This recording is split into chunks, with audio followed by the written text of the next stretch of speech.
Welcome to Secret Stories. I'm Mary Cacciapaglia. This story is of the close encounters of the third and fourth kind. In this episode, I will share emails that were sent in by Jill, who has become a friend and is a Breaking the Silence member on Patreon. It was 1958. I was about 4 years old. I was sitting on the floor at home in our sitting room, playing with my toys, dolls, coloring books, and crayons. I was happily playing while my mum was out back doing her daily housework. My dad was at work. I have three older brothers. The eldest, David, was at work. My other two brothers, Terry, very sadly no longer with us, and Anthony, were both at school at that time. So I was completely alone while Mum was busy. The door to the sitting room was open wide, and I could look down through our kitchen, out through into what was a wash house, where I could see Mum every now and then doing her work. I could hear her, too. She always gently sang or hummed while she swept and cleaned. These are fond memories of my late Mom. To put it in the present tense, as if I'm back there at this moment, I'm playing tea set with my dolls and talking to them, coloring in my coloring book as well. I'm now aware of a very bright light. Turning to look, I can see, walking through the wall beneath the windowsill, a being about the same height as me. I remember this because when I used to stand to try to look out into the garden from that window, I was too short, so I had to go on my tiptoes to peer over the top of the windowsill. Therefore, I assume he was the same height as me, as he's walking through the wall, clearing the windowsill. The being silently approaching me. I'm shocked. I don't understand what's happening. I don't recall feeling scared, just curious. I feel myself being lifted up and carried. I feel myself being walked upwards.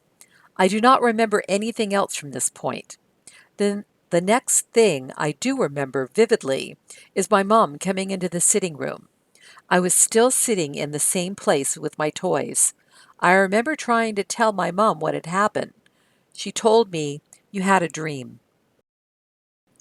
In a following letter, Jill wrote, I thought I'd share with you another experience I had in 1961, when I was 7, with my lifelong friend.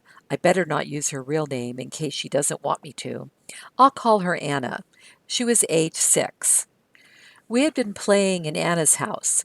Her two older sisters were looking after us while their mum was out with their older brother, who was a paraplegic.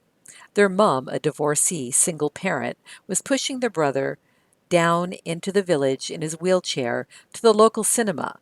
It was called the Plaza back in those days. Nowadays, it's a fruit and veggie shop. Anyway, I digress. Anna and I had been playing using her mum's sofa as a trampoline.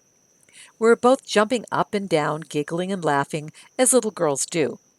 Her sisters were seated at the dining table in the center of the sitting room. One was eating something I had never seen in my life before, spaghetti and tomato sauce hanging from her fork. Her other sister was writing up her college work in an exercise book. While the sisters chatted, I jumped down off the sofa while Anna continued jumping on it. She asked her sister, "What is that you're eating?" Anna's sister replied, "Worms." I felt in disbelief, as I'd never heard of anyone eating worms. But I had also never heard of spaghetti either, so I had no choice but to accept what she had told me. I jumped back up on the sofa with Anna and continued jumping up and down with her.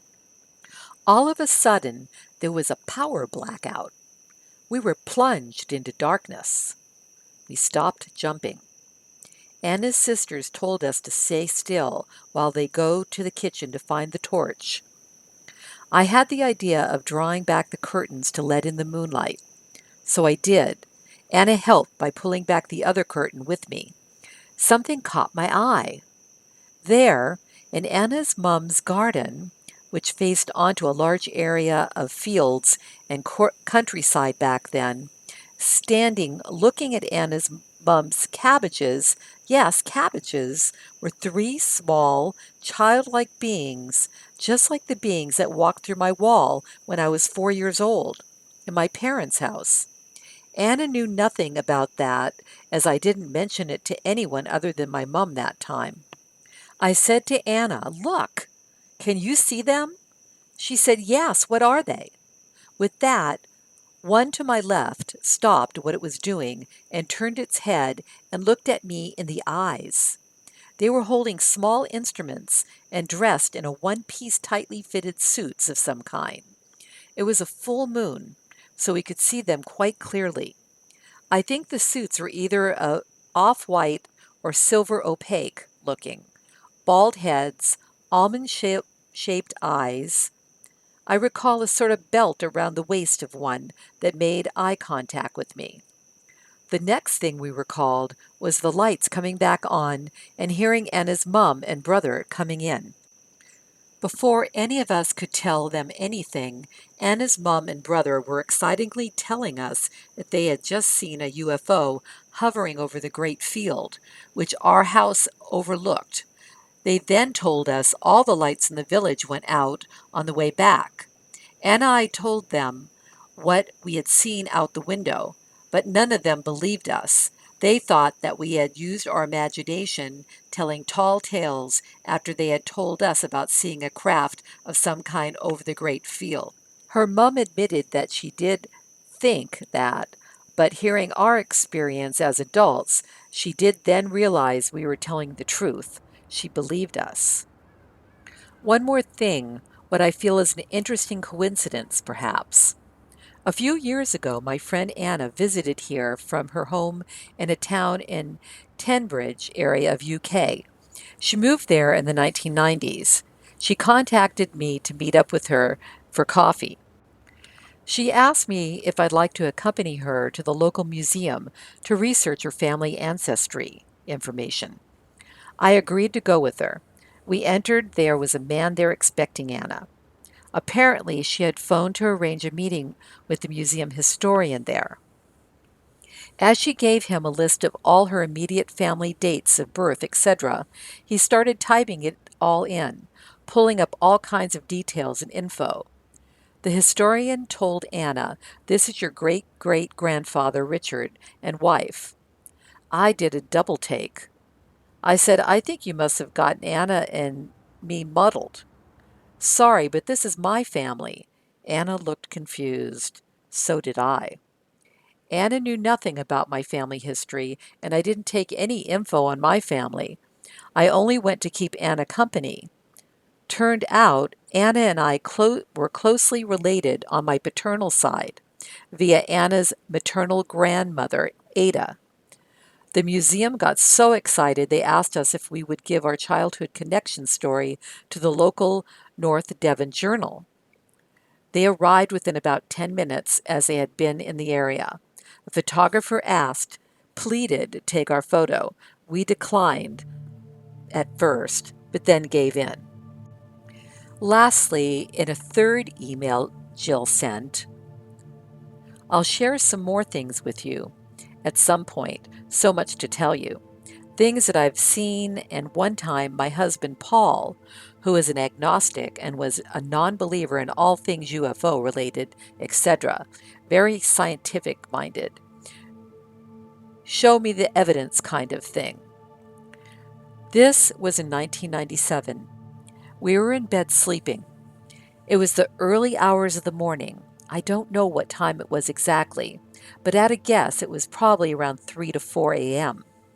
He woke, and in his words, he saw about 3 or 4 little beings around my side, on my side of the bed, doing something to you, he said.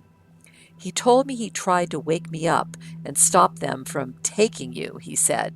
They wanted to take me. They wanted to take you, but I wouldn't let them, Paul said. He also told me that beings told him they needed to take me and said to him, "She belongs to us. She is called Xzia." They told Paul that I belong to them and that their names do not hold the same meanings as names we give people here. They told him their names mean type or model. Paul told me he fought to hold on to me. It was at this point that I woke up, apparently. I felt Paul literally clinging to my left arm. I was startled, asked him what was going on. He could hardly speak. He was shaking. I asked if he had a nightmare. What was it? He answered me, "No, I was wide awake." He said, "They've gone now." I asked him, "Who's gone? What do you mean?" I knew, felt in my heart, he had really witnessed something happening to me. But I didn't tell him that. I told him he must have had a dream that seemed real. He didn't go back to sleep after that. He said he felt like he was going to lose me. He was very shaken up by it. I went downstairs and made him a cup of tea to calm him down. I felt it was further confirmation to me of what's been happening with me my entire life. Logically, Paul might well have been dreaming, of course. Thank you for sharing with us and listening to Secret Stories. Keep sending in your emails and comments, and I will share them for you. My name is Mary Cachapalia. May love and light follow you.